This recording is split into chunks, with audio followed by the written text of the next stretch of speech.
we will hear a story. This is Snow White and the Seven Dwarfs.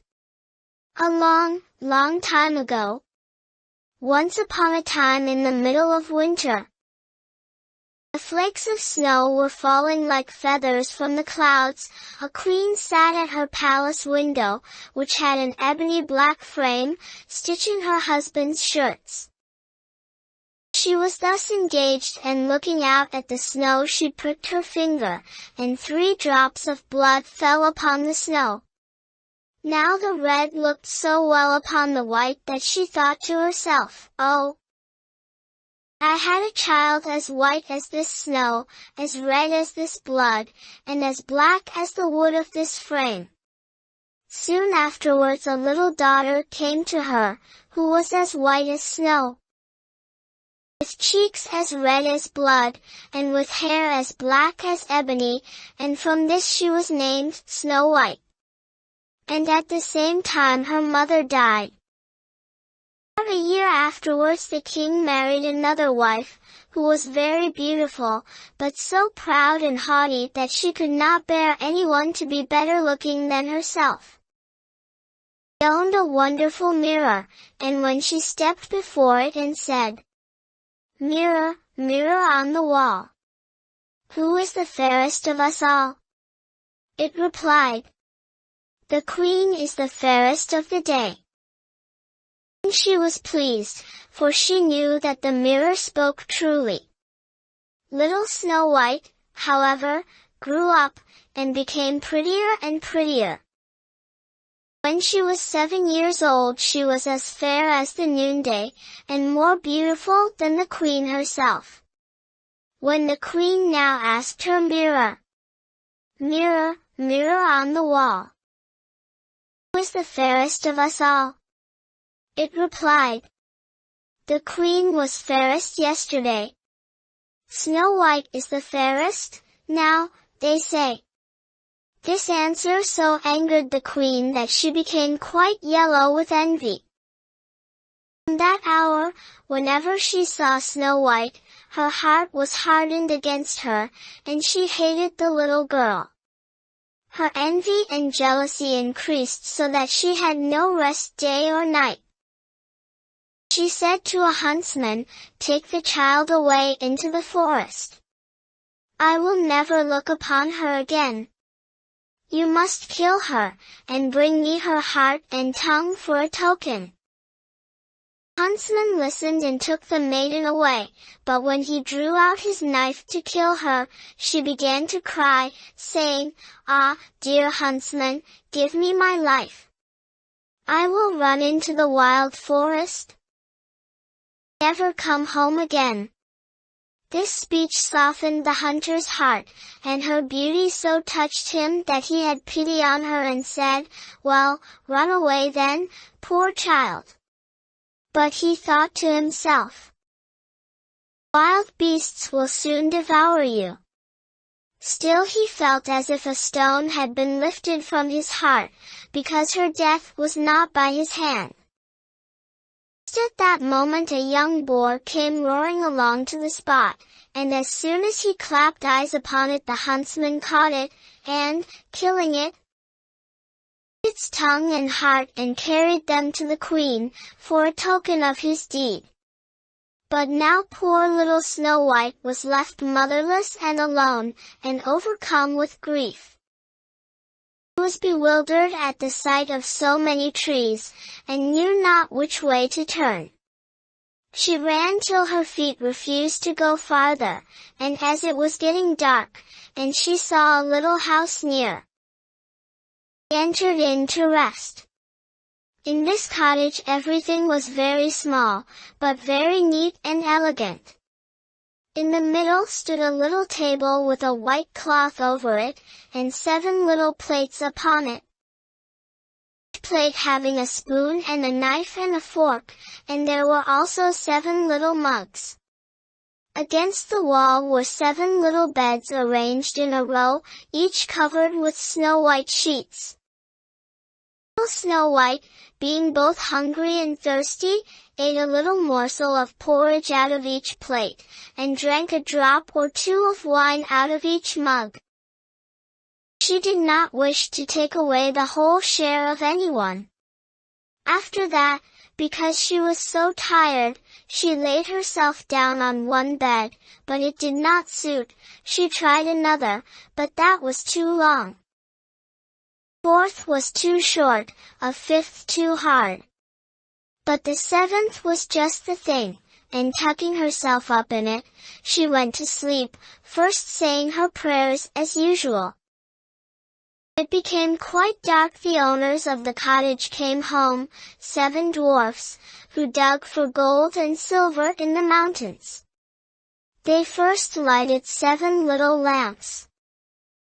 Saw at once, for they lit up the whole room, that somebody had been in, for everything was not in the order in which they had left it. The first asked, "Who has been sitting on my chair?" Second, "Who has been eating off my plate?" The third said, "Who has been nibbling at my bread?" The fourth, "Who has been at my porridge?" The fifth, "Who has been meddling with my fork?" Sixth grumbled out, "Who has been cutting with my knife?" The seventh said, "Who has been drinking out of my mug?" Then the first, looking round, began again, "Who has been lying on my bed?" Asked, for he saw that the sheets were tumbled. At these words the others came, and looking at their beds cried out too, "Someone has been lying in our beds." But the seventh little man, going up to his, saw Snow White sleeping in it, so he called his companions, who shouted with wonder and held up their 7 lamps, so that the light fell upon the little girl. "Oh, heavens! Oh, heavens!" said they, "what a beauty she is!" And they were so much delighted that they would not awaken her, but left her to sleep, and the 7th dwarf, in whose bed she was, slept with each of his fellows 1 hour, and so passed the night. As soon as morning dawned, Snow White awoke, and was quite frightened when she saw the 7 little men, but they were very friendly. Asked her what she was called. "My name is Snow White," was her reply. "Why have you come into our cottage?" they asked. Then she told them how her stepmother would have had her killed. The huntsman had spared her life, and how she had wandered about the whole day until at last she had found their house. When her tale was finished, the dwarf said, "You look after our household, be our cook, make the beds, wash, sew, and knit for us, and keep everything in neat order? If so, we will keep you here, and you shall want for nothing." Snow White answered, "Yes, with all my heart and will." And so she remained with them, and kept their house in order. In the morning the dwarfs went into the mountains and searched for silver and gold, and in the evening they came home and found their meals ready for them. During the day the maiden was left alone. Therefore the good dwarfs warned her and said, "Be careful of your stepmother, who will soon know of your being here. So let nobody enter the cottage." The queen meanwhile, supposing that she had eaten the heart and tongue of her stepdaughter, believed that she was now above all the most beautiful woman in the world. One day she stepped before her mirror, and said, "Mirror, mirror on the wall, who is the fairest of us all?" And it replied, "The queen was fairest yesterday. Snow White is fairest now, they say. Dwarfs protect her from thy sway, amid the forest, far away." This reply surprised her, but she knew that the mirror spoke the truth. She knew, therefore, that the huntsman had deceived her. that Snow White was still alive. So she dyed her face and clothed herself as a peddler woman, so that no one could recognize her. In this disguise she went over the 7 hills to the house of the 7 dwarfs. She knocked at the door of the hut, and called out, "Fine goods for sale! Beautiful goods for sale!" Snow White peeped out of the window and said, "Good day, my good woman, what have you to sell?" "Fine goods, beautiful goods," she replied. "Stays of all colors." She held up a pair which were made of many-colored silks. "I may let in this honest woman," thought Snow White, and she unbolted the door and bargained for 1 pair of stays. "You can't think, dear, how they become you," exclaimed the old woman. "Come, let me lace them up for you." Snow White suspected nothing, and let her do as she wished. The old woman laced her up so quickly and so tightly that all her breath went, and she fell down like one dead. "Now," thought the old woman to herself, hastening away, "now am I once more the most beautiful of all." At eventide, not long after she had left, the 7 dwarfs came home, and were much frightened at seeing their dear little maid lying on the ground, neither moving nor breathing, as if she were dead. They raised her up, and when they saw that she was laced too tight they cut the stays to pieces, and presently she began to breathe again. Little by little she revived. When the dwarfs now heard what had taken place, they said, "The old peddler woman was no other than your wicked stepmother. Take more care of yourself. Let no one enter when we are not with you." Meanwhile, the queen had reached home, and, going before her mirror, she repeated her usual words. "Mirror, mirror on the wall, who is the fairest of us all?" And it replied as before. The queen was fairest yesterday. Snow White is fairest now, they say. The dwarfs protect her from thy sway, amid the forest, far away. Soon as it had finished, all her blood rushed to her heart, for she was so angry to hear that Snow White was yet living. "But now," thought she to herself, "I make something which shall destroy her completely."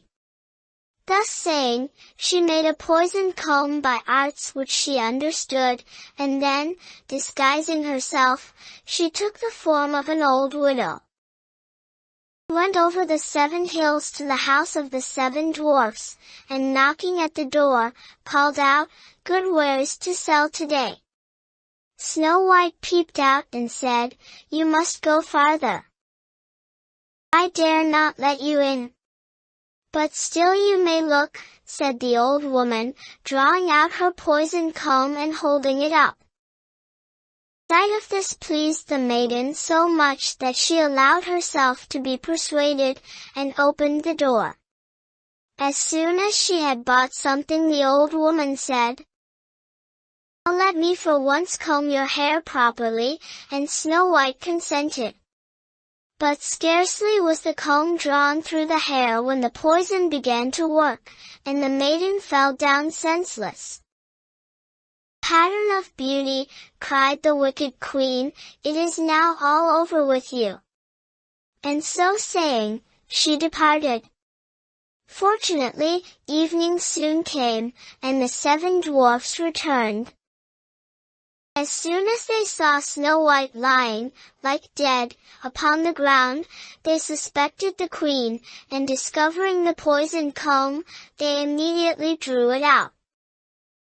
The maiden very soon revived and told them all that had happened.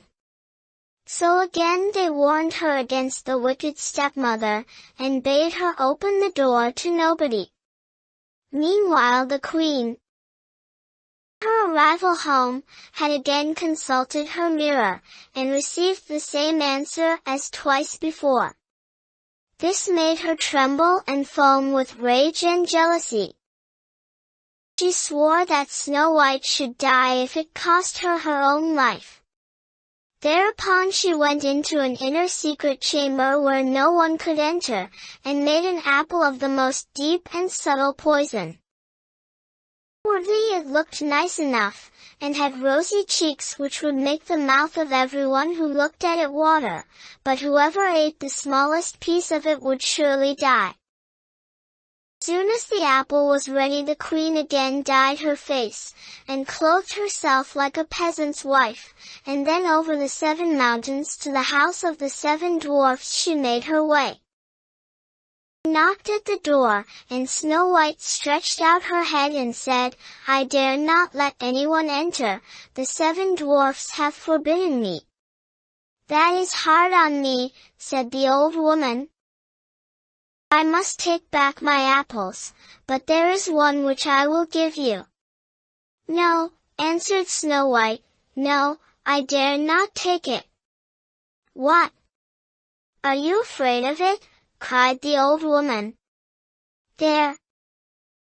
See, I will cut the apple in halves. Do you eat the red cheeks, and I will eat the core." The apple was so artfully made that the red cheeks alone were poisoned.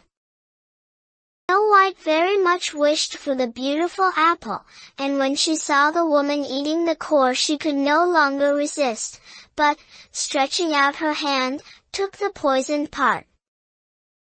Scarcely had she placed a piece in her mouth when she fell down dead upon the ground. Then the queen, looking at her with glittering eyes, and laughing bitterly, exclaimed, "White as snow, red as blood, black as ebony. This time the dwarfs cannot reawaken you." When she reached home and consulted her mirror, "Mirror, mirror on the wall, who is the fairest of us all?" it answered, "Queen is fairest of the day." Then her envious heart was at rest, as peacefully as an envious heart can rest. The little dwarfs returned home in the evening. They found Snow White lying on the ground, and there appeared to be no life in her body. She seemed to be quite dead. They raised her up, tried if they could find anything poisonous. They unlaced her, and even uncombed her hair, and washed her with water and with wine. But nothing availed, the dear child was really and truly dead. Then they laid her upon a bier, and all 7 placed themselves around it, and wept for 3 days without ceasing. Then they prepared to bury her. But she looked still fresh and lifelike. Even her red cheeks had not deserted her, so they said to one another, "We cannot bury her in the black ground." Then they ordered a case to be made of glass. This they could see the body on all sides, and the dwarfs wrote her name with golden letters upon the glass, saying that she was a king's daughter. Now they placed the glass case upon the ledge on a rock, and one of them always remained by it watching. Even the birds bewailed the loss of Snow White. First came an owl, then a raven, last of all a dove. For a long time Snow White lay peacefully in her case, and changed not, but looked as if she were only asleep, for she was still white as snow, red as blood, black-haired as ebony. By and by it happened that a king's son was traveling in the forest, and came to the dwarf's house to pass the night. He soon saw the glass case upon the rock, the beautiful maiden lying within, and he read also the golden inscription. When he had examined it, he said to the dwarfs, "Let me have this case, and I will pay what you like for it." The dwarfs replied, "We will not sell it for all the gold in the world." "Then give it to me," said the prince, "for I cannot live without Snow White. I will honor and protect her as long as I live." When the dwarfs saw that he was so much in earnest, they pitied him, and at last gave him the case. The prince ordered it to be carried away on the shoulders of his attendants. Presently it happened that they stumbled over a rut. With the shock the piece of poisoned apple which lay in Snow White's mouth fell out. Very soon she opened her eyes, and raising the lid of the glass case, she rose up and asked, "Where am I?" Full of joy, the prince answered, "You are safe with me." And he told to her what she had suffered, and how he would rather have her than any other for his wife. He asked her to accompany him home to the castle of the king his father.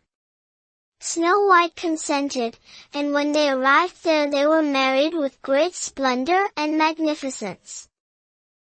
Snow White's stepmother was also invited to the wedding, and when